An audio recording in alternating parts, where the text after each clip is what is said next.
Well, hello. We are in a series right now called We Are Christ Church Albany. And yesterday in our live service, this is what we talked about. And what we normally do is we record our live services and then we distribute them on YouTube, podcast, however, afterwards. But yesterday, our YouTube recording didn't work. And so I am in an empty room presenting this message again. But I'm glad to be able to do that. So all of you who watch on YouTube can still be a part of who we are trying to be together as a church. So in this series, we are looking at our name, which is that we are Christ Church Albany. And those buckets are kind of the big buckets of everything that we do. That everything we do is about this idea of Christ and Jesus and us trying to be people under the lordship of Jesus, that we are a church, so we are a group of people. Church is not a building, it's not an organization, it's not an event that you attend.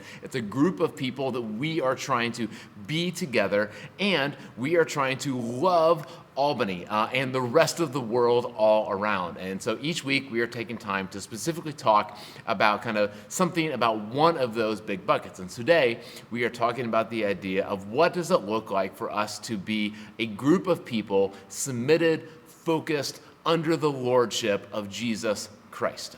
So catch up a little bit. A few weeks ago, we talked about all of our core values. And so we have 6 core values about what we believe about the Bible and about God and about salvation. And one of the things about each of our core values is that they are all about Jesus. All of our core values go back to what we believe about Jesus. And really, you can put all of our core values in this idea of like what Jesus said about the Bible is what we believe about the Bible. And what Jesus said about God is what we believe about God. And all of our core values are kind of under that big umbrella of what we believe about Jesus. And then a few weeks before that, we talked about the idea of salvation, and that's one of the things that Jesus came to do is bring salvation. But what exactly is salvation? And we said that salvation isn't just like one thing, but salvation is actually many different things. And so our big idea for that was that salvation is like this big yes, that it's all of these things that God wants to do in our lives. But today what I want to talk about is after we talked about this a few weeks ago, this idea of salvation and all of these things that Jesus wants to do to bring salvation into our lives, someone asked me a very good question, and that's, okay, if Jesus came to bring salvation, then like what exactly do we need to be saved from? Like what's like kind of if Jesus is the answer, then like what's the problem? If Jesus is the good news, well, what is the problem going on that we need this good news to bring us out of?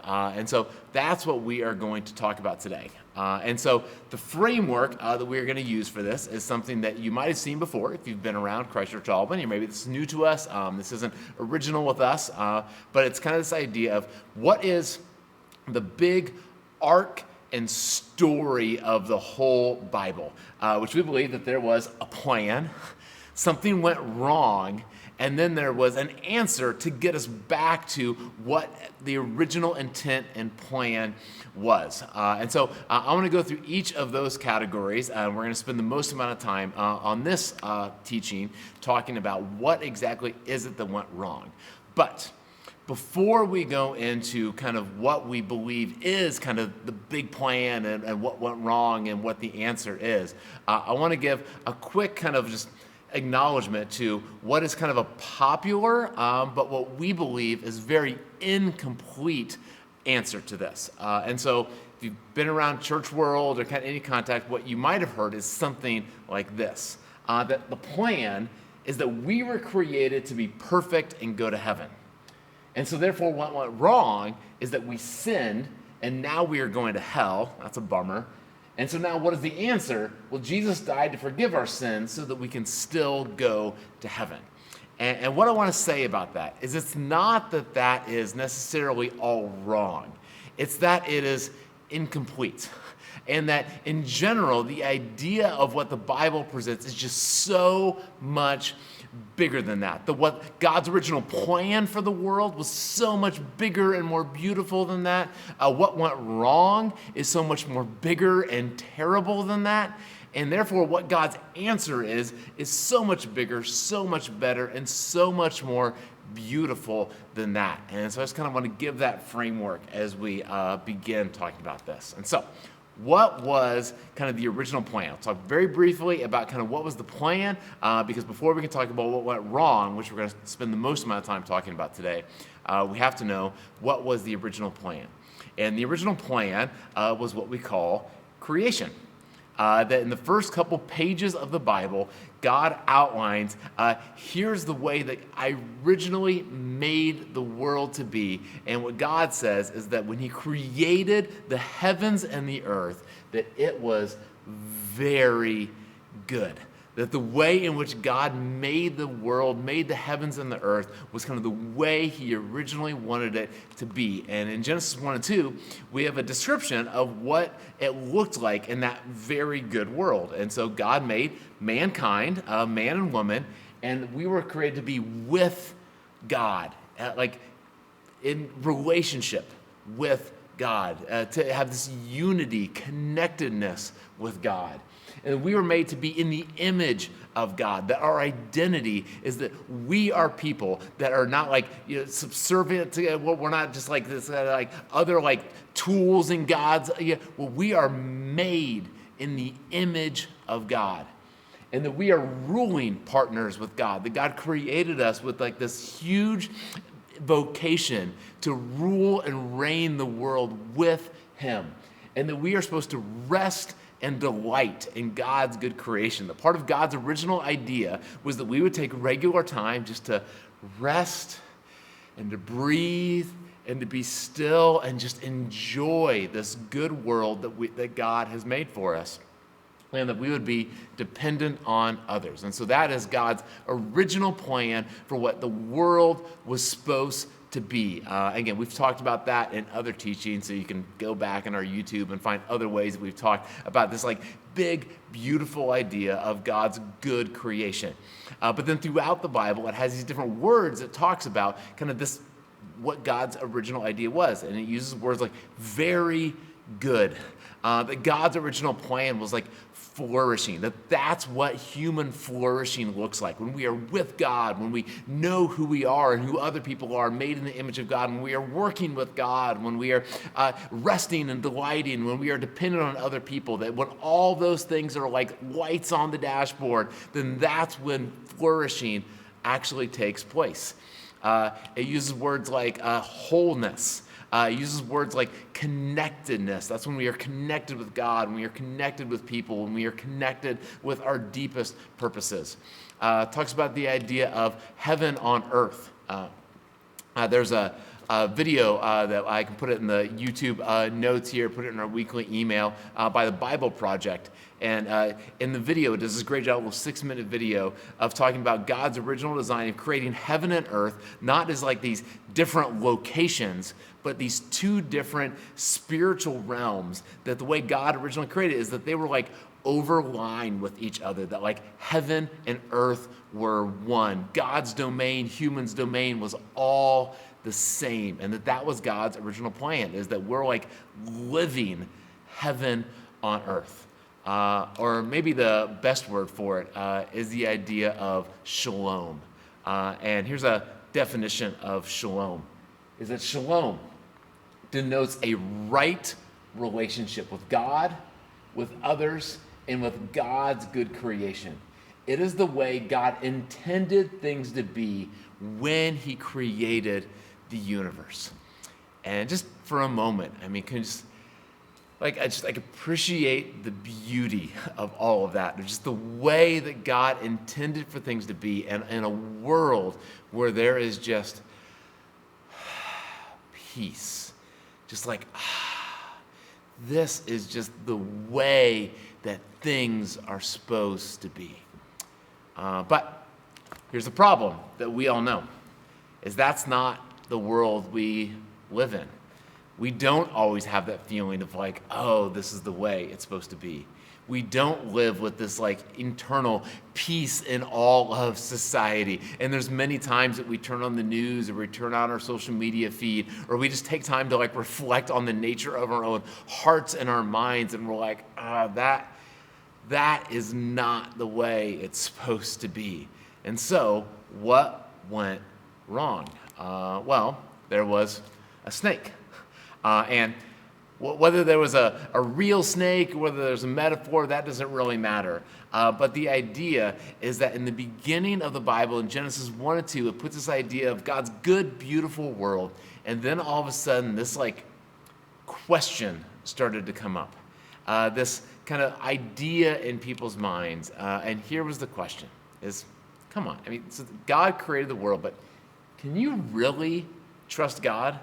Like, is God really telling you the truth? And here's the way I like to think about it. When I was a kid, whenever I was sick, I would end up watching The Price is Right. I don't remember the last time I watched The Price is Right, but I have like clear memories of when I was a kid, and like I didn't want to watch soap operas. I got to find something to do at home, and so like that was the show that would come on 11 a.m. and you'd watch The Price is Right. And there was this moment in The Price is Right where the contestants are trying to figure out some sort of an answer. So they have to guess some sort of a price of something, or they have to make some sort of a choice of, okay, am I going to choose this or am I going to choose this? And everyone in the audience is shouting different answers to them, trying to give them an opinion about what they should choose. And just like, it's just chaos, like all these different voices everywhere. And I was wondering, like, if you're the contestant, like, how do you choose like which voice you're going to zero in on? Like out of all these different voices, which one are you going to trust is telling you the right way, and you're going to make your decision, you're going to make your choice based off of what this person is telling me to do. And that's the picture in the beginning of the Bible, is that you have this voice of God, and God is saying, this is what very good looks like. If you want to flourish as a human being, if you want to be whole, if you want to be connected, if you want to have shalom in your life, then this is what I'm telling you to do. I want you to be with me. I want you to know that you're made in my image. I want you to work and rule and reign with me. I want you to be dependent on other people. I want you to take time. That's what I'm telling you to do. But then these other voices started to come up. And then there was this question of like, okay, should I listen to what God is telling me to do, or should I listen to one of these other voices? So let me give you two examples of this. So one of the things that God tells us in his original idea is that he wants us to be dependent on others. God says for us to be connected, for us to be whole, for us to flourish, for us to experience heaven on earth, then we need to live dependent on other people, with this posture of we need other people. We can't go through life on our own. That's the voice that's coming from the audience, from God. This is what I want you to do. But then these other voices start to creep up and say, well, I don't know, like maybe you need to be like independent. Like, isn't that a better way to have human flourishing? Is like to not need other people and just to kind of be an island unto yourself? And wouldn't it be better if like you had liberty, kind of life liberty, and like, the pursuit of making yourself happy? I mean, who cares about other people? Like, this is about you, right? And for that matter, like, what you need freedom, what you need is to compete against other people. Like, other people aren't like for you to be dependent on. They're your competition, and you need to make sure you get ahead of them. And even if you need to exploit them, even if you need to like keep secrets from them, I mean, you're going to be dependent. There's kind of this like vulnerability that goes into it of like getting walls down. But then these other voices like, no, like you don't want other people to know what's really going on in your life.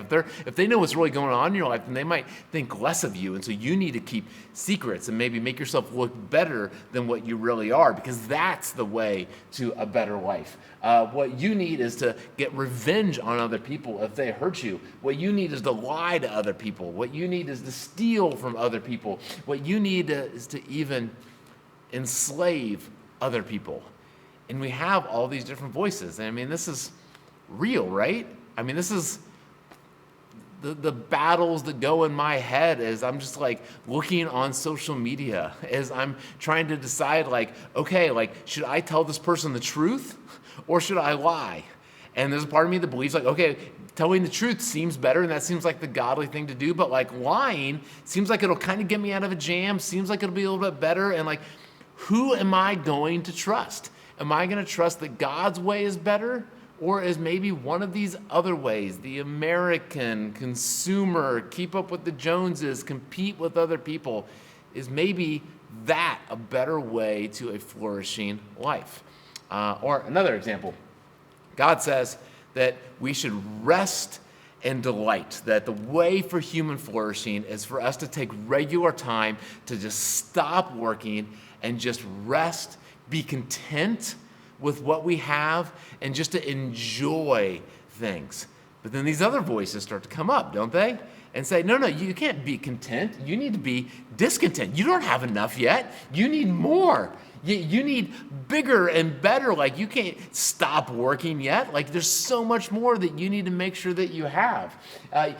Don't rest. Just have more caffeine. Keep going. Just stop sleeping. You can keep doing more and more and more. You need to keep consuming. You need to stay busy. There's a Harvard study a couple years ago that said busy has become a status symbol. That if you ask people, hey, how are you doing? A normal response is people will say, oh, I'm so busy. And there's a part of that they want people to think, wow, like you must be really important. You must be really flourishing in life because you're so busy. And is that true? Is that what human flourishing looks like? Is just to be just busy running on caffeine and Red Bull? Or is it the person who's just content and is resting and delighting? What's the truth that we are going to believe? The idea of just being jealous with other people. And there's all these different voices coming from the crowd, and we're trying to make a decision of which one we are going to listen to.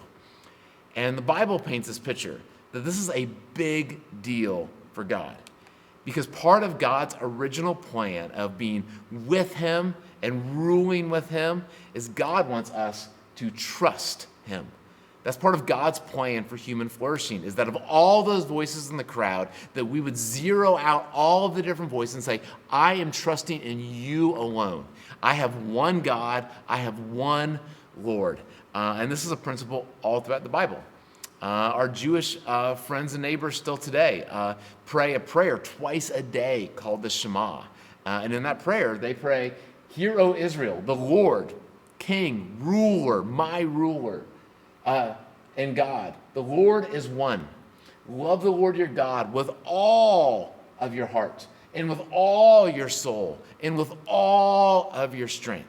Or in Proverbs chapter 3, it says, Trust in the Lord with all your heart, and lean not on your own understanding, and in all your ways submit to him, and he will make your paths straight.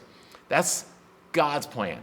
I want you to trust in me. I want you to not put your lean not on your own understandings, but in all your ways, I want you to trust in my voice from the crowd and my voice alone. And if you do, that is the way to human flourishing. But sometimes we don't want to listen to God's voice, or we wonder, like, can we really trust God's voice? Because it seems like that won't get me as ahead in life. And maybe the path to flourishing is just more independence, or whatever other lie we want to believe. And what does that bring us?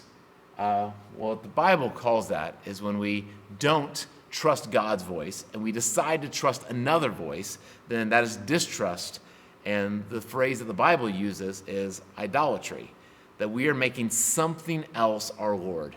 And that could be just kind of our culture in general, that we're listening to that voice above God's. It could be that we're listening to our parents' voice, our friends' voices, the voices that we hear on social media, the Republican voice, the Democratic voice, but we are listening to some other voice as if that's the way to really flourish in life instead of God's voice. And so what happens when we do that?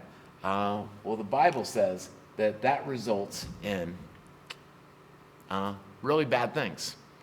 And so I don't know for you, but I know for me, when I have chosen to not listen to God's voice, to rest and delight, and I've thought that what I really need is just to keep on going, what it does to me is that it makes me tired, it burns me out, gets me exhausted. It starts to isolate myself from other people. I start to get angry. When I decide to not follow God's path, it leads to not good places. When I decide that instead of following God's voice, I'm going to be dependent on other people and be vulnerable with other people and have other people in my life and let other people know what's really going on in my life. Instead, when I try to isolate and try to be, I end up lonely. I end up kind of being very competitive against other people. I start having kind of these fractions in my life, and it ends up in not a good place. And what the Bible calls this is when we decide to not trust God's voice and when we end up in these places. The Bible calls it destruction, calls it judgment, calls it wrath, the natural consequences of when we don't decide to follow God's way is God's wrath. And so if God says, I want you to be dependent on other people, and I'm like, nah, I don't want to follow that way. Instead, I want to be independent. And now all of a sudden, because I've decided to be so independent, now I realize that I am alone. Now I realize that I don't really have other people who really know the real me. Now I have all this distrust of other people around me, and I'm very pessimistic on the world. Then that is I'm experiencing the wrath of God. I'm experiencing what it looks like to not follow in God's ways. Bible uses other phrases like ruin, and the most predominant phrase it uses is just death. That when we don't follow God's ways, it results in death of relationships, death of all kinds of things in our life. But if that wasn't bad enough to experience kind of what happens when we decide to run against the grain of God's will, the Bible paints an even kind of bleaker picture of what happens, of what goes wrong when we choose to sin and distrust God. And it's kind of like this snowball effect where, snowball kind of starts off small at the top of a hill, but then it kind of gets bigger and bigger and bigger. And the Bible paints this picture that when we choose to have these individual decisions of okay, should I forgive or should I get revenge? And when we choose to get revenge, when we choose to hold a grudge of, should I choose to look away or should I choose to look? When I choose to tell the truth or should I choose to lie? That it's not just an individual choice, and not just an individual action, but that results in more and more bad things the longer it goes. Here's the way that James, one of the early Christian leaders, talked about it. He said, each person is tempted when they are dragged away by their own desire and enticed. And so that's where when we hear that voice from the crowd telling us something else, and we hear God's voice and we hear the other voice, we're that other thing does make a good point. God tells me to give my money away, but maybe having a lot more money, and even if I need to exploit some people along the way and not be as generous, that does kind of have a nice ring to it. That's where it starts, is we're just enticed by this idea. But then after desire has conceived and it gives birth to sin, and sin, when it's full grown, gives birth to death. These little ideas of being enticed one way develop into sin. And as sin starts to grow in our life and manifest, then it results in death. And then later on, he says, what causes fights and quarrels among you? And have you wondered that? What is it that causes these wars in our world, and what causes all this devastation, and how is it that we've gotten so polarized and fragmented as a culture? Well, James says, don't they come from your desires that battle within you?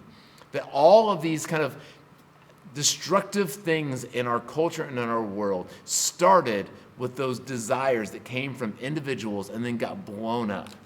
And he says, because of those, we kill and we covet, we quarrel and we fight. And that's the way of sin. Sin has a way of just like rolling down the hill and getting bigger and bigger and bigger. And I think all of us have experienced this to some degree. There's a study that we encourage called emotionally healthy spirituality. And as one of the practices in emotionally healthy spirituality, they encourage you to take a long reflection into your family of origin, because we are so affected by the things that our parents and our grandparents and all these things that we experience in our upbringing. And here's the way that Picazzera says it. It says, the blessings and sins of our families going back 2 to 3 generations profoundly impact who we are today. And that's so true, isn't it? I mean, there's decisions that your parents made that profoundly affect you today. There's things that your grandparents decided. There's things that their parents decided. Things that maybe we don't even know about. And it's things where they had all those different voices and they were trying to decide, am I going to trust God or not?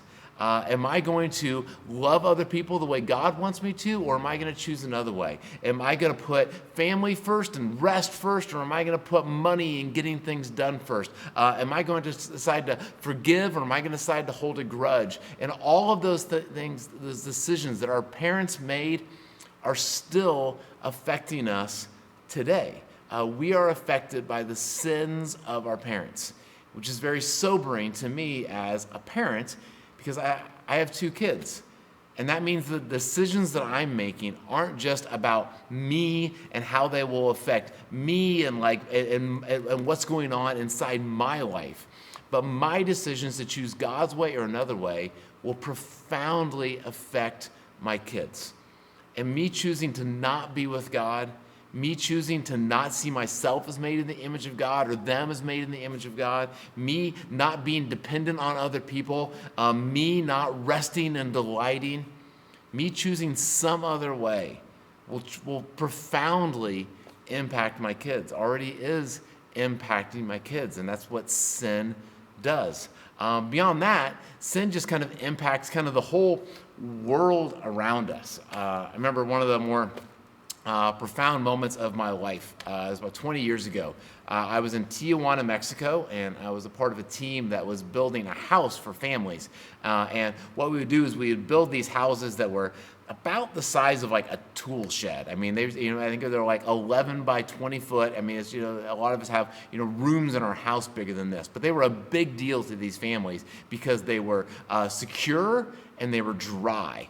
So they had a roof that wouldn't leak, and they had windows that you could close, and they had a door that you could lock. And that was just like a huge deal for people in those neighborhoods. And we were providing them a house that they would many times have no ability to pay for something like this themselves. We were just kind of gifting it to them.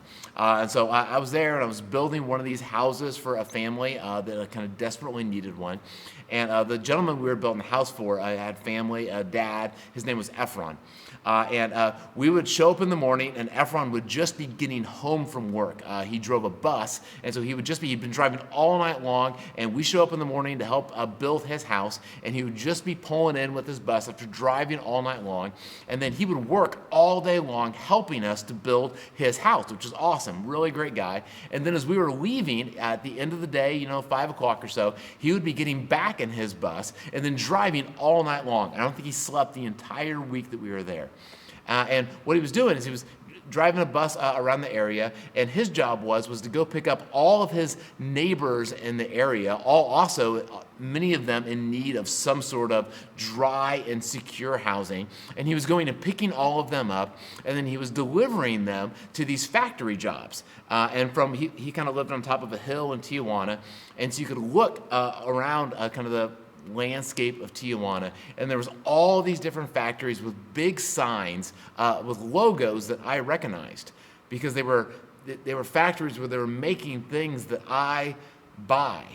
And so he's going around and picking up all of these neighbors that are spending all night long working at these factories, making things that I buy. And this thought of how is it that Ephron, driving all night long riding this bus, picking up all these people that are working in these factories, making all these things, how come they're not making enough money on their own to have housing that's safe and secure on their own? Like what kind of a system are we a part of where I have all this extra money to be able to buy all these things that they are making in the factory, oftentimes buying things that I don't really need, replacing things that aren't even really broken. And somehow the people that are making that aren't even making a living wage to be able to provide for themselves. Could it be that my decisions of needing to buy more, needing to impress other people, needing to feel like that I can't be content with what I have and I just need more and more and more, could it be that my sins are snowballing and having a profound impact on people and cultures that I have never even met? And this is the picture of the Bible. That sin, when it grows up, it gets full grown and it leads to death. Last year, the Surgeon General, as kind of COVID was coming to an end, issued that there's actually a new pandemic in our world, that there is an epidemic of loneliness. And could it be that there's a lot of lonely people in this world because of the actions that we have done? 60% of people feel too busy to enjoy their life.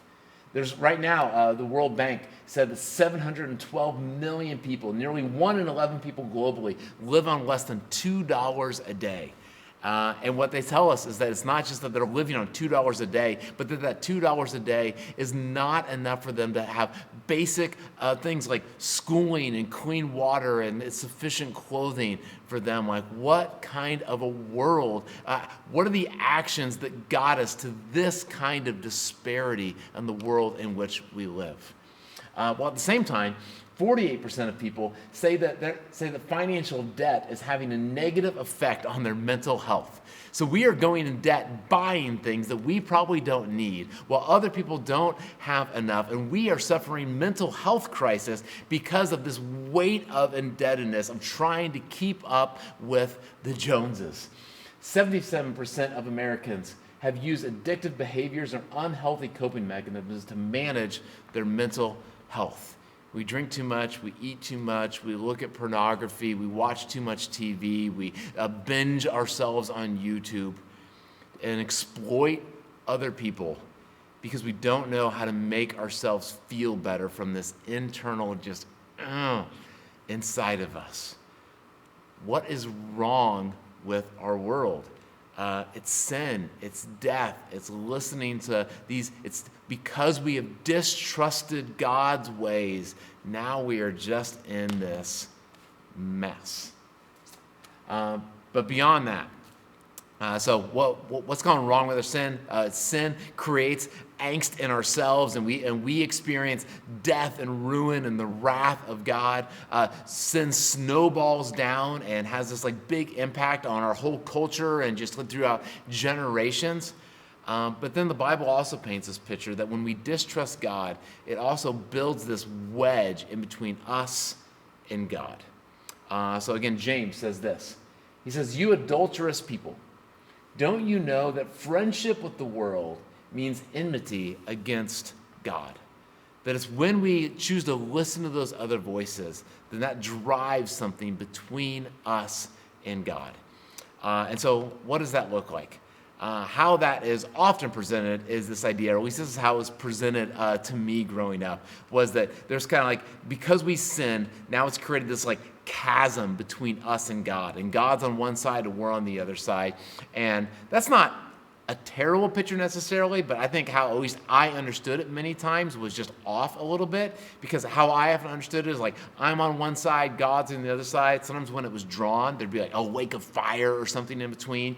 And it was this idea that like, because I sinned, because I chose to not listen to God, now God is ticked off at me. Now God's really mad, and so he like threw me to the other side of the chasm, and like God's over there, and he has his arms crossed. He's like, I can't believe you, and like this idea like since God's so like holy, and since God's so just, like he just can't have anything to do with me, and so he just needs me to be over there, and somehow something needs to like make God's anger go away, because that's what's keeping me away from God is God and his kind of disgust at these things that I have done.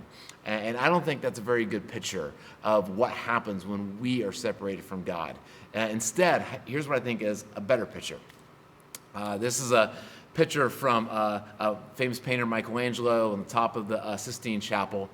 And I love this picture because in it you have God and Adam representing mankind. And if you look closely at the picture, I mean, God is just like stretching with like, I mean, every muscle fiber is like he's doing whatever he can to try to reach as close to humankind as possible. And that's the picture you get throughout the Bible, is that mankind sinned. God created this beautiful world, Genesis 1 and 2. Genesis 3, man sinned. And then ever since then, God has been doing whatever he can. Like if there's a chasm and we're on one side, God always keeps showing up on our side of the chasm. God is always trying to get as close back to humankind as possible. But then you have Adam, and Adam's kind of just got this like wimpy finger out of like, he's like, God's reaching everything he can to get to man, and Adam is like barely trying to like reach out to God.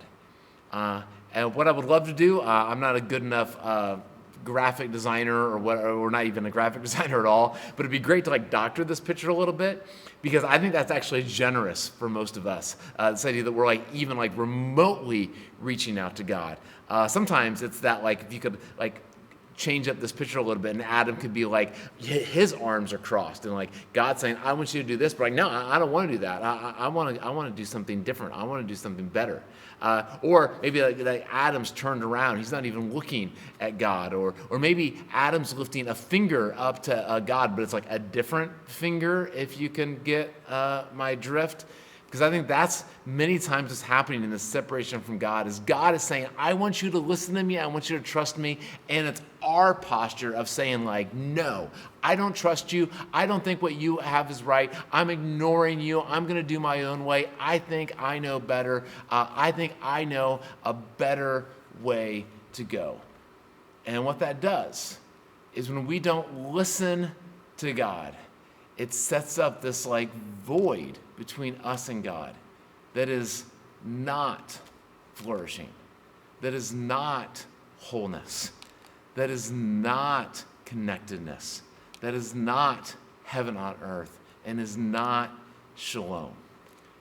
And sometimes we can go through large parts of our life just like living angsty against God, and maybe we don't always even feel that.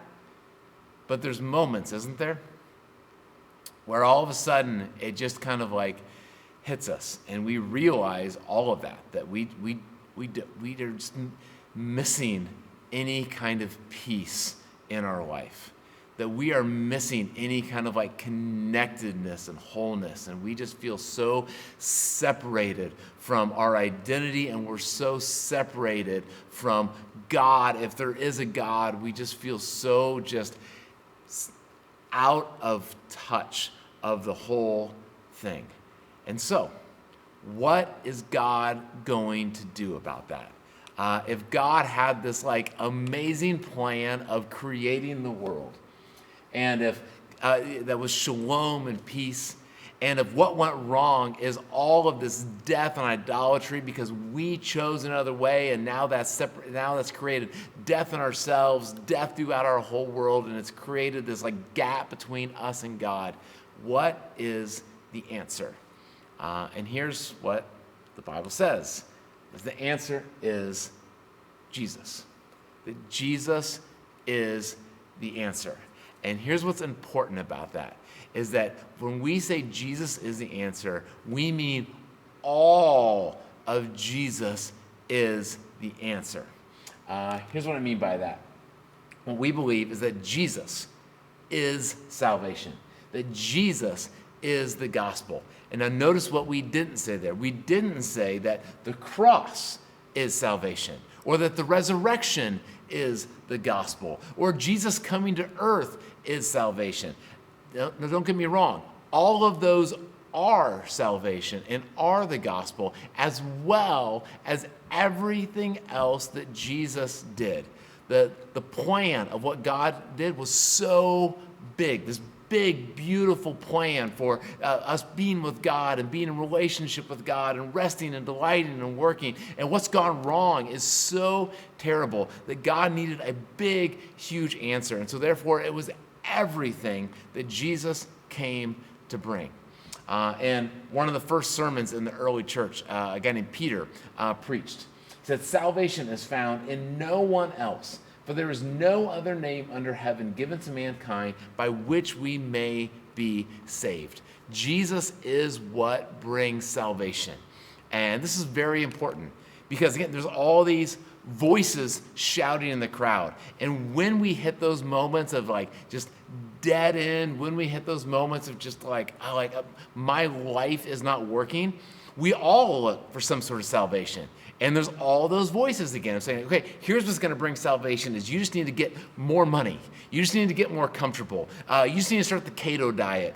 You just need to start, read this book and do this life hack, get this new technology, make sure that this person gets elected president or this person gets elected president, and that is what's going to bring you salvation. And Peter says, no. There's only one thing that's going to bring you salvation, and that is Jesus. And listening, beginning to re-trust and make Jesus Lord of your life again.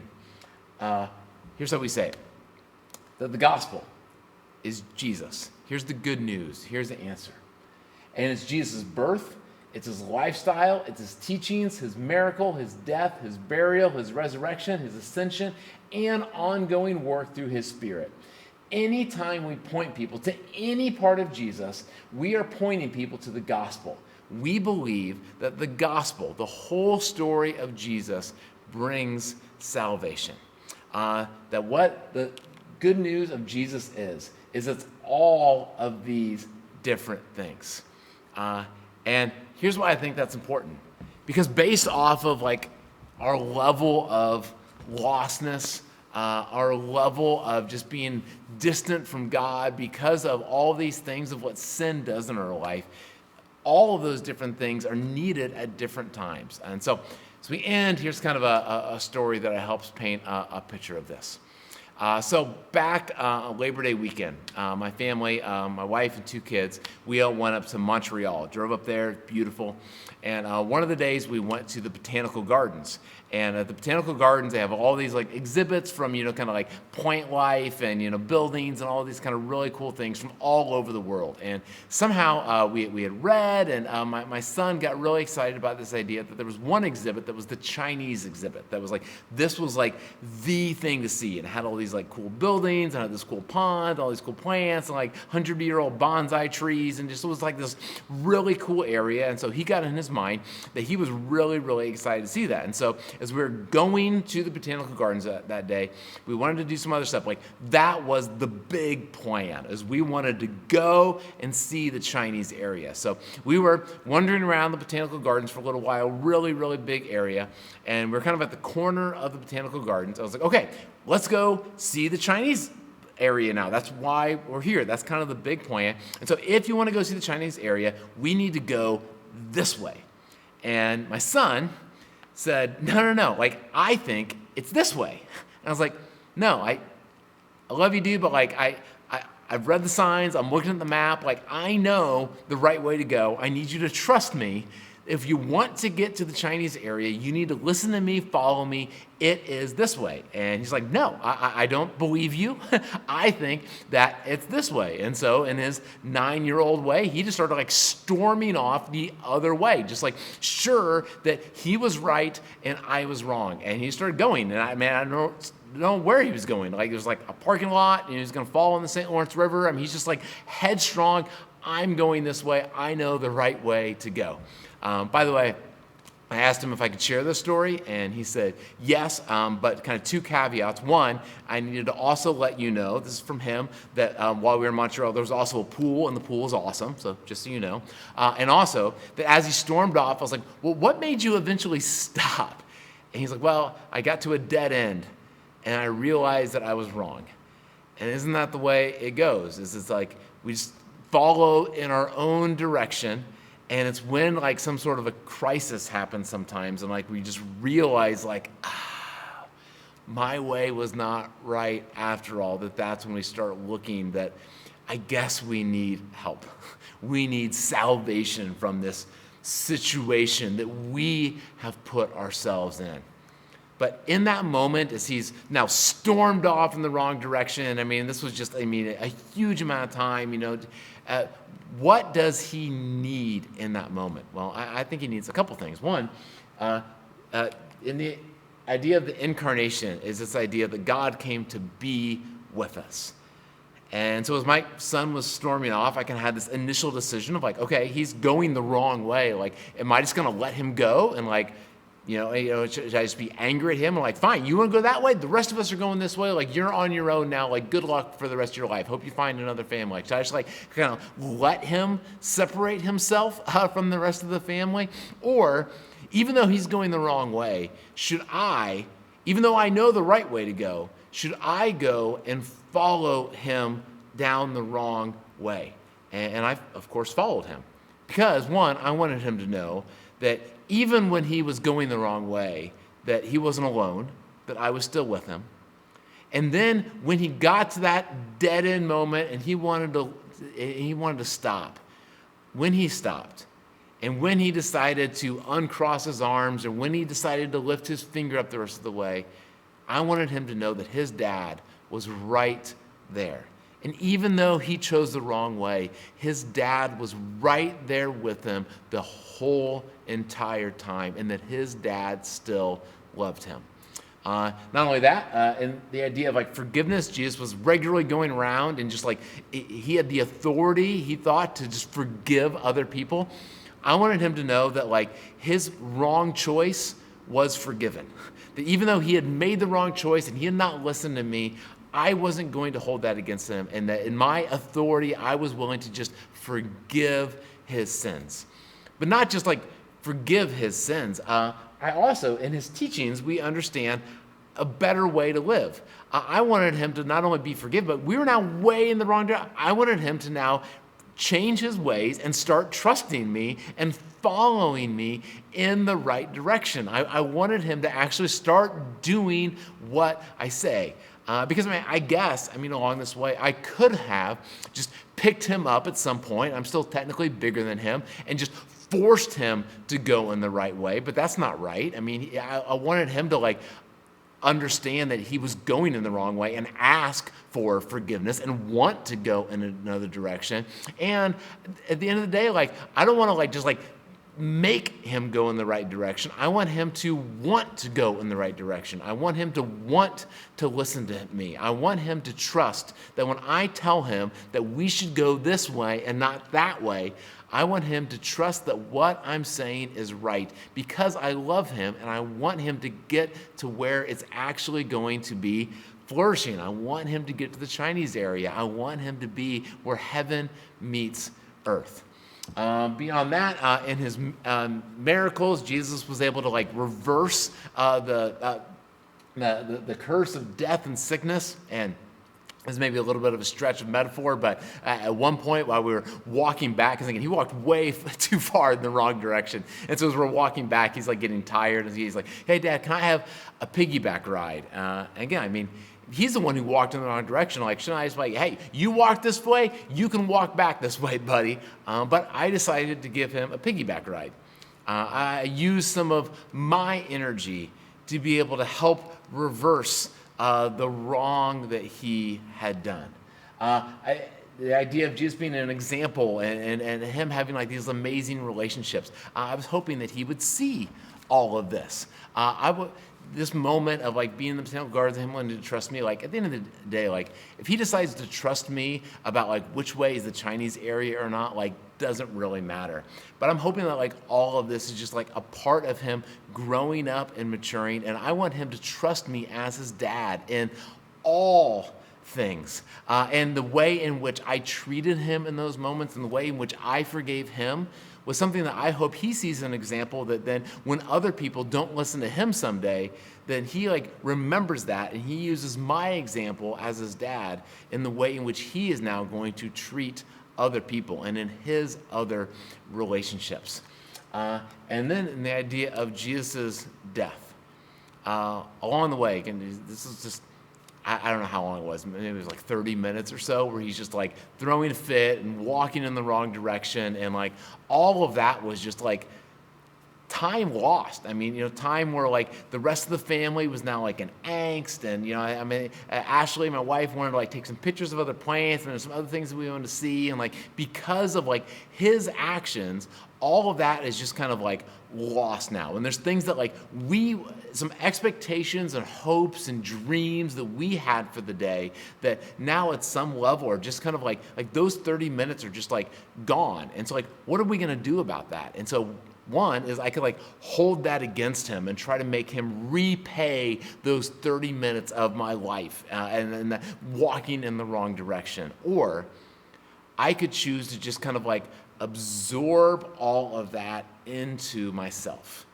And that's what Jesus did for us at the cross. Is Jesus didn't make us repay all of the pain and all the consequences of all of our sin. Jesus absorbed all of that at the cross. And then ultimately Jesus rose from the dead, and then ultimately Jesus ascended up into heaven, and now God is still speaking at us through his Spirit, telling us what to do. And for my son, at the end of forgiving him and giving him a piggyback ride and walking back the other way, like the real goal was we eventually got to the Chinese area because he listened to me, because he forgave me, because I forgave him. We were able to, as a family, finally get to where we wanted to go. We got back to the plan, and it was great. We got to run around all the different like little like shrines that they had and see all the plants, and it was like a 120-year-old bonsai tree. It was like this really great time we had as a family, and that was the big goal. Is that was my original plan of where that was our original plan of where we wanted to go. It got way derailed, but then we were able to eventually get back there. And which of the aspects of salvation allowed us to get there? Was it the incarnation? Was it forgiveness? Was it the miracle? Was it the example? Was it the death? Was it the resurrection? It was yes. It was all of those things. And for us, that's what we need, is we need Jesus. We need the whole story of Jesus to bring us back into God's good plan of salvation and heaven on earth, and to get back into what God originally intended for us to be. You can experience shalom today. You can experience heaven on earth. You can be whole. You can be connected. You can live in the very good world that God created. And it starts and it keeps on going forever with this idea of trusting in Jesus, trusting in God alone. Finally, in our service yesterday, we celebrated communion. I don't know when you watch a YouTube video, if you do communion, but you're welcome to. But I do want to make like a very important note in all of this, is that this idea of the cross, and we celebrate communion, and why the cross is such a big and central idea, is that while all of Jesus is salvation, and I 100% believe that, why we don't celebrate the miracles of Jesus every single Sunday, and why we don't celebrate the ascension of Jesus, and why we don't celebrate each individual teaching and each individual relational interaction with Jesus as bringing of salvation and the gospel, as all of those absolutely are. The great thing about the cross is that the cross is this like great kind of summary of all of those things together. Because at the cross, we see every single part of what Jesus did. I love this quote by Brian Zahn. He says, I contend that the cross is the most Christ-revealing moment in the Bible. That there's never a more moment where it's like, that's what Jesus is all about than at the cross. Or this by this German philosopher who says, the death of Jesus on the cross is the center of all of Christian theology, all Christian statements about God, all creation, about sin and death, have their focal point in the crucified Christ. And here's why I think that is because, again, you can find each of these at the cross. The idea of incarnation, of Jesus being with us. We wonder sometimes, like, okay, Jesus is with us, and that's nice, but like, what if like I'm in like a truly terrible circumstance? Can somehow, like in the darkest of dark moments, can Jesus actually be with me in a moment like that? And yes, Jesus is with us even in the worst kind of execution, terribleness of the cross. We wonder about forgiveness, and can Jesus actually forgive all of the things that I have done? I mean, if you understood some of the ways that I have hurt other people, if you understand the distance that I have tried to put between myself and God, if you've understood the ways that I have intentionally heard what God wanted me to do, and I was like, no, I am rebelling and I am going this way, can God really forgive that? And the cross shows us that, yes, you can do the worst thing possible. You can kill God himself, and even that won't keep you away from his forgiveness and love. We see the idea of teachings, that the ultimate teaching of Jesus is that we can love other people and put other people above ourselves. And man, do we see that at the cross. We see a miracle of Jesus at the cross. We see the example and the relationships of Jesus at the cross. That everything that we need of Jesus, we see as this kind of center point of who he is at the cross. And then in his resurrection, we see death and all of that being defeated. And so, wherever you're at, I want to share with you a liturgy just to kind of end this time together. In our service, we did this as communion. But this is this is not my invitation. This is Jesus' invitation. It's for you to trust him. And wherever you are, whatever you have done, I want you to know that you have the ability, with all those voices in the crowd, all of those things saying that I want you to follow this way, that you can decide to trust Jesus today. So here's liturgy that we went through. To trust that you are continually holding me, sustaining me, loving me. And wherever you are, if you just say that phrase, Jesus, I trust you. That your love goes deeper than my sins and failings and transforms me. And that we would trust Jesus. That not knowing what tomorrow brings is an invitation to lean on you. Jesus, I trust you. That you are with me in my suffering. To trust Jesus. That my suffering united in your own will bear fruit in this life and the next. To trust Jesus. That you will not leave me an orphan, that you are present in your church. You can trust Jesus. That your plan is better than anything else. Trust Jesus. That you can transform me, Jesus. You can trust him. That you can do miracles and trust Jesus.